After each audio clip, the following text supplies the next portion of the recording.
যেই পরিমাণ গুনাহ আমরা করি, যেই পরিমাণ লোক আমরা ঠকাই, যেই পরিমাণ ওজনে আমরা কম দেই, যেই পরিমাণ ব্যবসার মধ্যে ঠকবাজি করি, সামাজিক জীবনে মানুষের মৌলিক অধিকার থেকে আমরা যে পরিমাণ বঞ্চিত করি, যেই পরিমাণ জুলুম করি, আমাদেরকে এতদিনে মাটির নিচে থাকার কথা। কিন্তু আমার আল্লাহ বলছেন ওয়ামা কানাল্লাহু লিউআযিবাহুম, আমার আল্লাহর জন্য এটা সমীচীন না।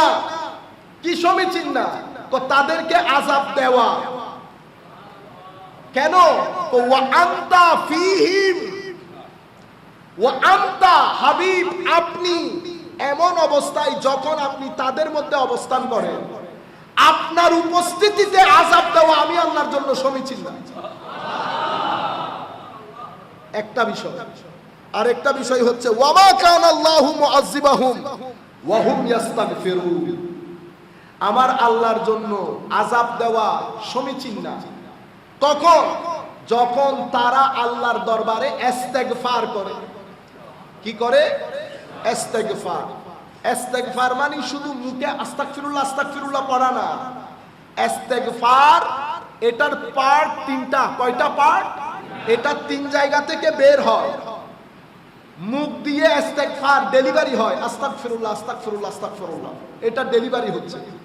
আস্তাগফিরুল্লাহ তৈরি হচ্ছে মাথায়, আর আস্তাগফিরুল্লাহর সাথে ইমোশন গিয়েছে আপনার কলব থেকে।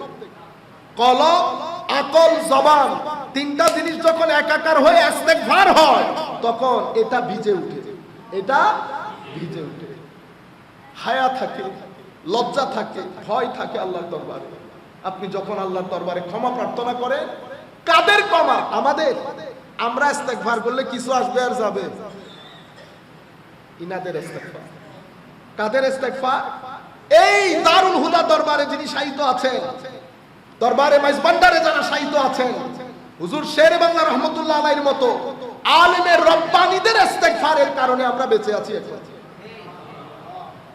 একটা আমার নবীর উজুদ, আমার নবী যে অবস্থায় আপনি আছেন সে অবস্থায় তো ইয়া রাসূলুল্লাহ আমি আযাব দিতে পারি না, আমি আযাব দিতে পারি না।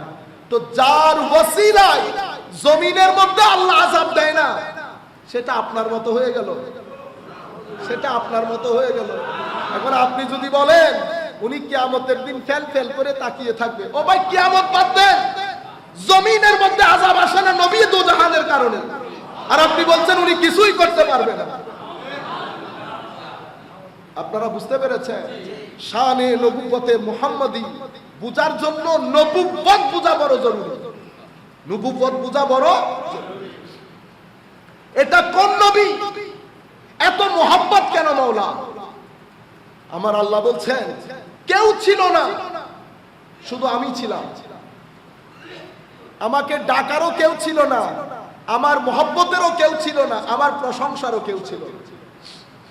আমি খুব চাচ্ছিলাম, মায়া হচ্ছিল আমার ভিতরে প্রেমের জাগরণ হয়েছে, যেন আমাকে কেউ প্রশংসা করে, কেউ যেন আমাকে চিনে, কেউ যেন ইশক আদব তাজিম মোহাব্বত নিয়ে আমার কুদরতির কদমে সিজদা করে। এই বিষয় যখন আমার ভিতরে জাগরিত হয়েছে, তখন ফাখালাকতুল খালকা, আমি তখন সৃষ্টি করলাম। আল্লাহ সৃষ্টি করলাম বললেন, কোন সৃষ্টি?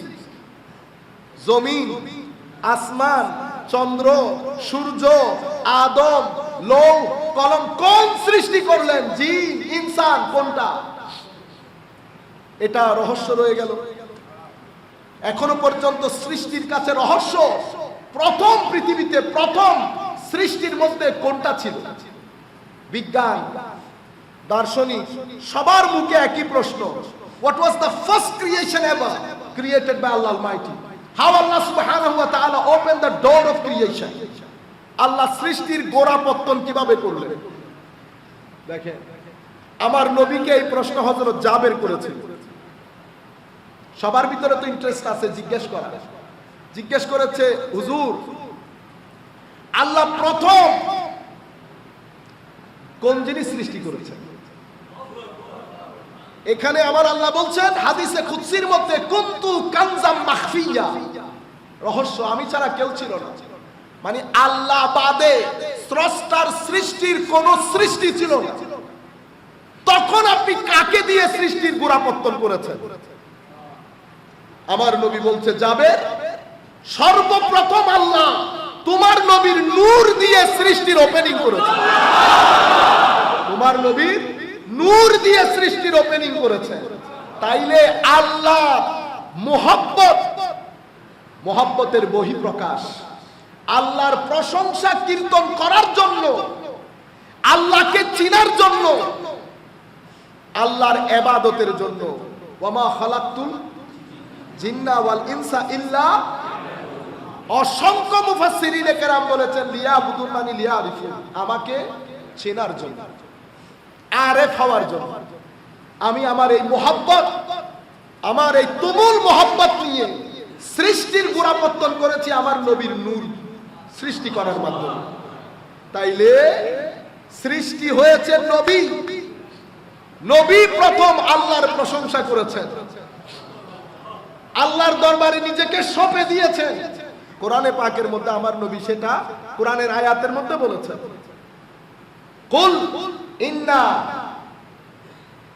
সলাতি ওয়া নুসুকি ওয়া মাহইয়ায়া ওয়া মামাতি লিল্লাহি রাব্বিল, পরে বলছেন ওয়া বিযালিকা উমির ওয়া আনা আউয়ালুল মুসলিমিন, এটাই আমি আদিষ্ট হয়েছি এবং আমি আল্লাহর সৃষ্টির সর্বপ্রথম মুসলমান। সর্বপ্রথম মুসলমান কে? আউয়ালুল মুসলিমিন। কেন?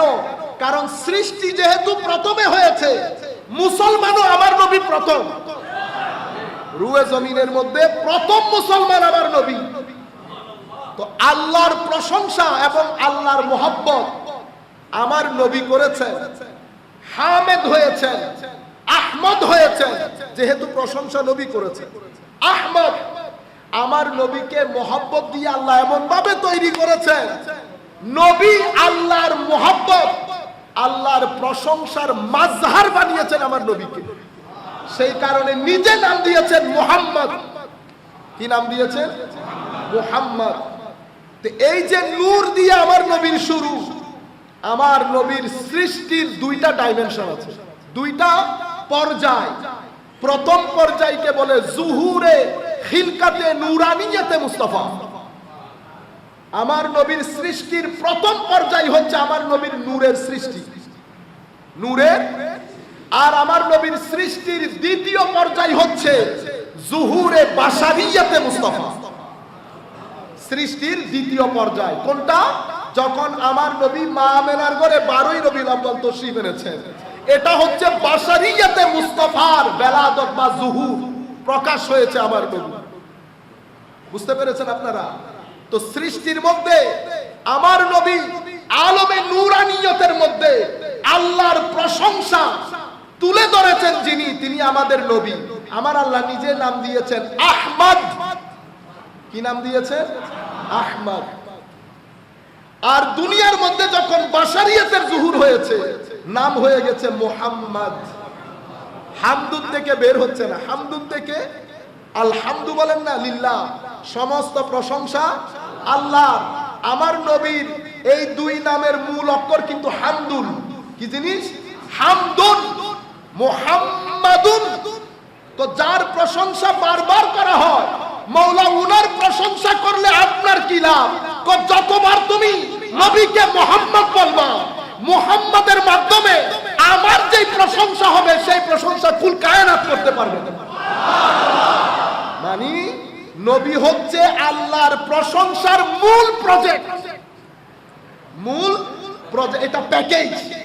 সেই কারণে আমার নবী যখন আখিরাতে যাবেন, সেই জায়গার মধ্যে আমার নবীর মাকামের নাম দেওয়া হয়েছে মাহমুদ। আজীব বিষয় না? আজীব। আহমদ, হামেদ, হামেদ, আহমদ, মুহাম্মদ, মাহমুদ। হামদুন থেকে আমার নবীকে আল্লাহ বেরই করেন।